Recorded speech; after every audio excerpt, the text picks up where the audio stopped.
Maya's fingers tightened around the Polaroid, her breath shallow. The message on the back sent a chill through her bones. This is only the beginning. Her hands trembled as she dialed police. Within minutes, officers arrived, scanning the house, dusting for fingerprints. But deep down, Maya knew how this would play out. Whoever had been here had been careful. They wouldn't leave obvious evidence. An officer, Detective Reynolds, stepped forward. Nothing's been taken, just disturbed. That means whoever did this wasn't here to steal. Maya's voice was barely above a whisper. They wanted me to know they were here. Reynolds nodded grimly. Do you have any idea who might be responsible? Maya hesitated, then exhaled sharply. Richard Lancaster. The detective's brows furrowed. The ex-CEO? Yes. He's been harassing me since he was fired, slashed my tires, sent threatening emails. And now this. She held up the Polaroid. Reynolds took it, flipping it over. His lips pressed into a thin line. We'll look into him. In the meantime, I'd recommend staying somewhere else for a few nights. We'll increase patrols around your house. Maya nodded, but her mind was already racing. Richard had always been arrogant, but this level of obsession, it felt unhinged. But was it really him, or was she missing something? Later that night, she checked into a hotel under a different name. Carla had insisted on staying with her. No way you're doing this alone, she had said. As they settled in, Carla scrolled through her phone.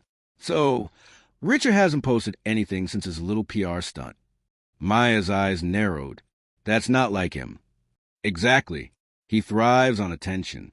If he's quiet, he's planning something. A sudden vibration made Maya's heart leap. Her phone, a blocked number. She hesitated, then answered. Hello. Silence. Heavy breathing. Then a low chuckle. Scared yet. Maya's grip tightened. Who is this? The voice hummed, almost amused. You'll find out soon enough. Click. Maya's skin crawled. She turned to Carla, who had already pulled up a call trace app. We might be able to track it. Maya nodded, gripping her phone. This wasn't just Richard's game anymore. Someone else was involved. The next morning, Maya's security team informed her that the surveillance footage from her home had been mysteriously erased. Someone had covered their tracks well. Too well. Then an email arrived. No subject. No sender. Tick. Tock. Attached was a live GPS location. Maya clicked it, and her blood ran cold. It was her office building. Something was about to happen. She grabbed her coat and stormed out, Carla following. Maya, wait! What if it's a trap? Maya's voice was steel. Then I walked right into it. Minutes later, they arrived at the building. Everything seemed normal. Employees walked in and out, unaware of the storm brewing beneath the surface. Then, a scream rang out. Maya's heart pounded as she ran inside. People were huddled near the elevators, murmuring in fear. Security guards were pushing through the crowd. And then she saw it. A message, spray-painted across the glass walls of her office in bold, red letters. You took everything. Now it's your turn. Maya inhaled sharply, her fists clenched. This was escalating fast. Whoever was behind this wasn't just trying to scare her anymore. They wanted to destroy her. But Maya Carter didn't scare easy. She turned to Carla. Get the press here. Now, if they want a war, I'll fight in the daylight. Because Maya wasn't just going to survive this. She was going to win. Maya stood in front of the glass walls of her office, her breath steady despite the chaos erupting around her. Employees whispered, security scrambled, and cameras from arriving news crews flashed through the lobby windows. The words painted in red dripped like fresh blood. Asterisk, asterisk, you took everything. Now it's your turn. Asterisk, asterisk. Carla gripped Maya's arm. The press is outside. Are you sure about this? Maya exhaled slowly, then nodded. They want to threaten me in the shadows? Fine. I'll expose them in the light. She straightened her blazer and walked toward the entrance. As soon as she stepped outside, the reporters pounced. Ms. Carter, is it true you've been receiving threats? Do you believe Richard Lancaster's behind this? Maya held up her hand, silencing the crowd. Her voice was firm, unwavering. Someone is trying to intimidate me. But let me make this clear. I will not be bullied. I will not run. And I will not stop fighting for what I built. The cameras clicked furiously. She knew this was a dangerous game, but staying silent was no longer an option. Whoever was behind this had made a mistake. They underestimated her. Back inside, Greg from legal rushed in. "Maya, we need to talk." She followed him to a private room where he locked the door behind them. His face was pale. "We have a serious problem." He slid a folder across the table. Maya opened it, her stomach tightening at what she saw. Bank statements, wire transfers, transactions linked to an offshore account. Her name was on them. Maya's eyes widened. "What is this?" Greg's voice was grim. "It's a setup. Someone is making it look like you've been embezzling money from the company." A cold dread crept over her. "This is fake." "I know, but it's convincing." Maya, clench your jaw. "And I bet whoever did this is waiting for the perfect moment to leak it." Greg nodded. "We need to get ahead of this. The board is already asking questions." Maya rubbed her temples. It wasn't enough to scare her. Now, they were trying to ruin her completely. Then her phone buzzed. Another email. No subject. No sender. "The walls are closing in. How long before they turn on you? Asterisk, asterisk." Attached was a photo of her sitting in this very room, taken just seconds ago. Maya's blood turned to ice. She shot up from her seat and stormed out. Checked the security feeds. Now! Carla was already on it.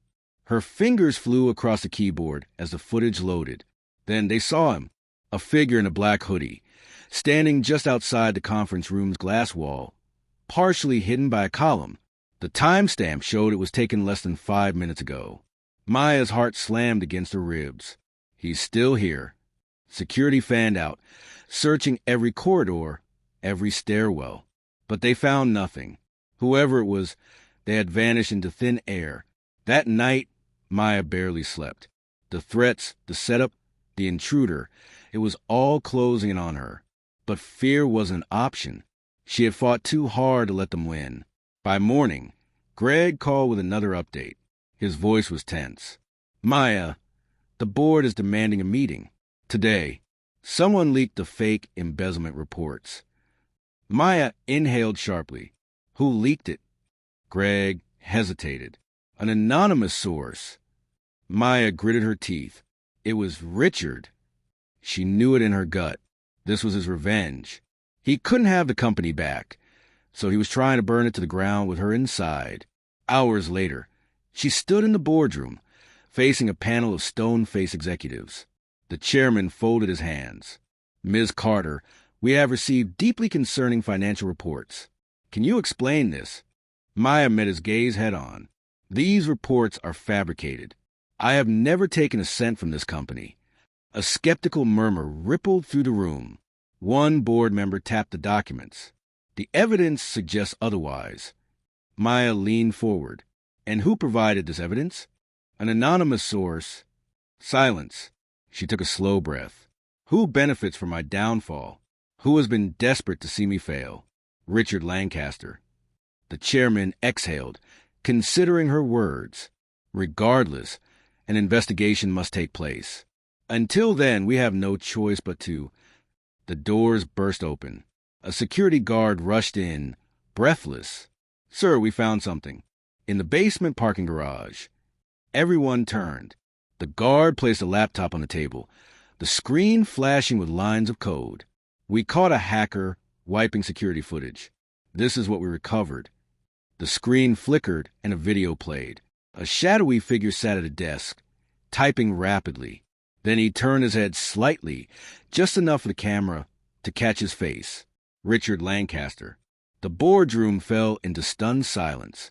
Maya's lips curled into a slow, victorious smile.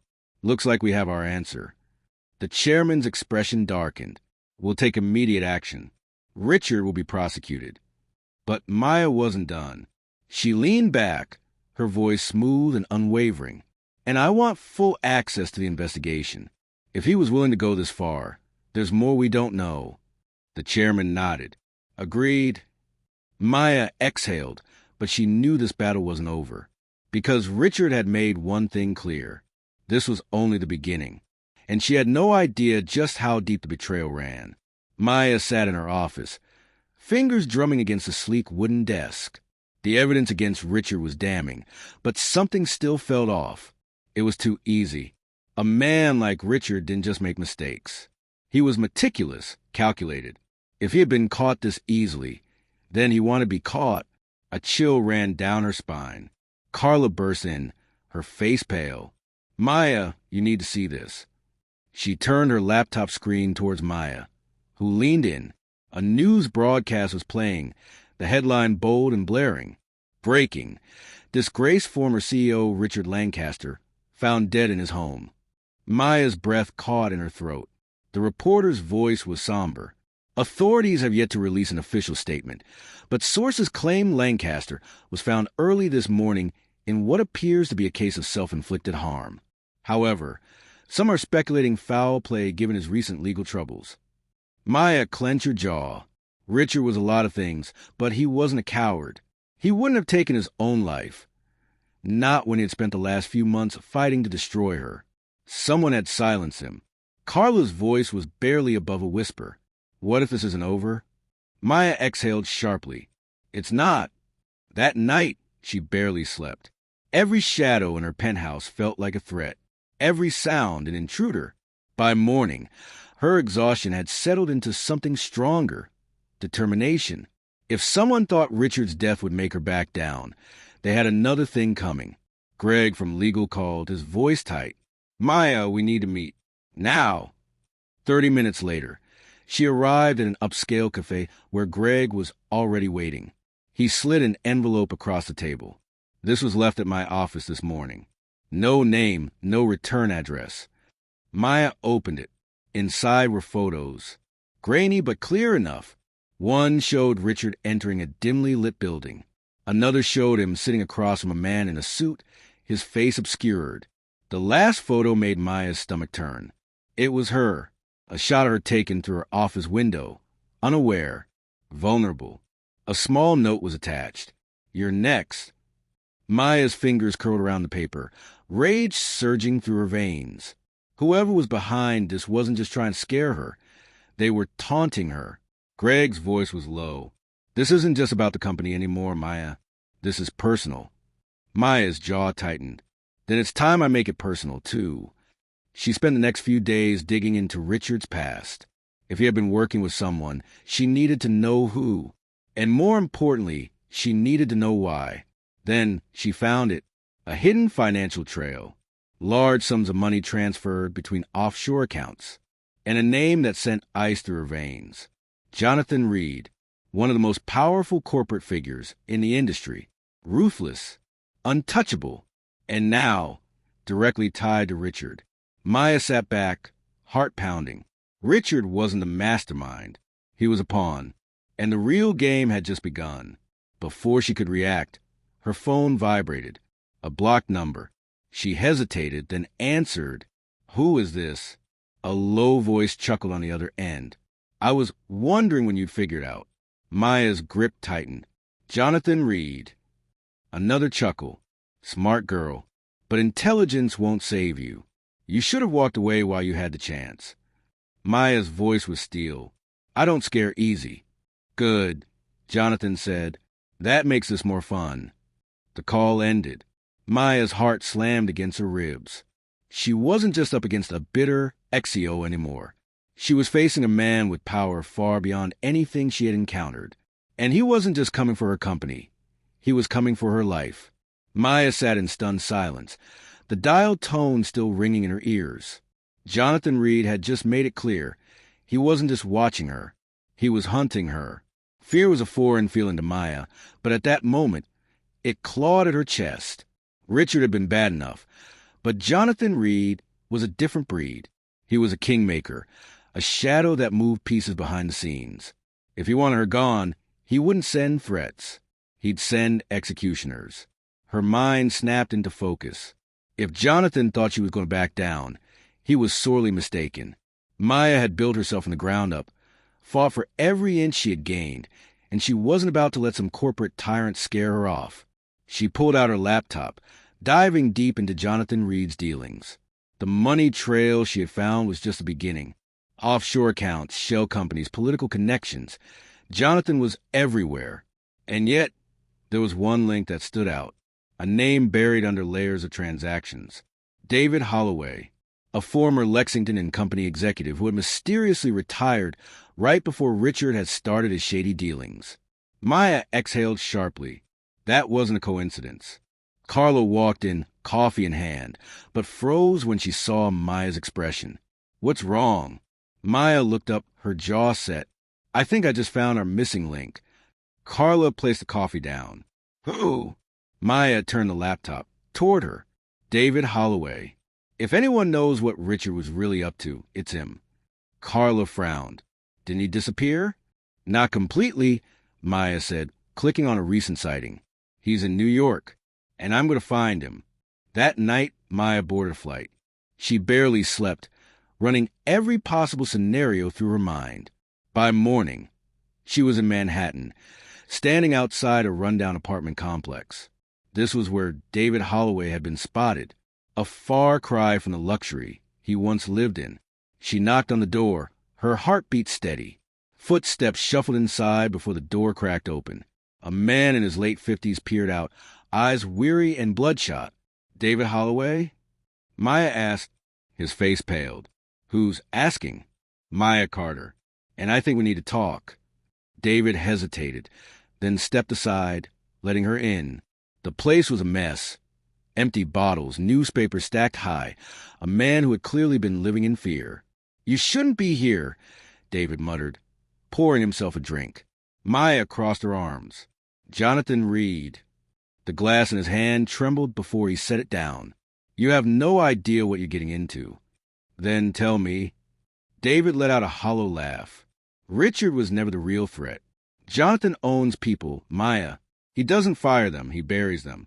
I took a deal to disappear, to stay quiet. That's the only reason I'm still breathing." Maya leaned forward. "You don't look like a man who's really living." David's jaw clenched. "What do you want?" "The truth." David hesitated, then sighed. "Fine, but once I tell you, there's no turning back." He reached into a drawer, pulling out a flash drive. "Everything you need is on here. Financial fraud, bribery, even murder. Jonathan doesn't just run corporations. He runs the people in them. And Richard? He was just another puppet." Maya took the drive, her fingers tight around it. "Why are you giving this to me?" David exhaled sharply.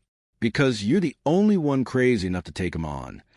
Before she could respond, the sound of tires screeching outside sent a chill through her. David's face turned white. "You need to leave. Now." Maya didn't argue. She shoved the drive into her pocket and bolted for the back exit, just as the front door burst open. Heavy footsteps echoed behind her as she sprinted down the alleyway, heart pounding. A black SUV was waiting at the end of the street. She barely had time to react before the door swung open, and a pair of hands pulled her inside. Darkness swallowed her whole. To be continued. Who took Maya? Will she be able to expose Jonathan Reed before it's too late? Let me know your thoughts in the comments, and don't forget to subscribe so you don't miss part 3.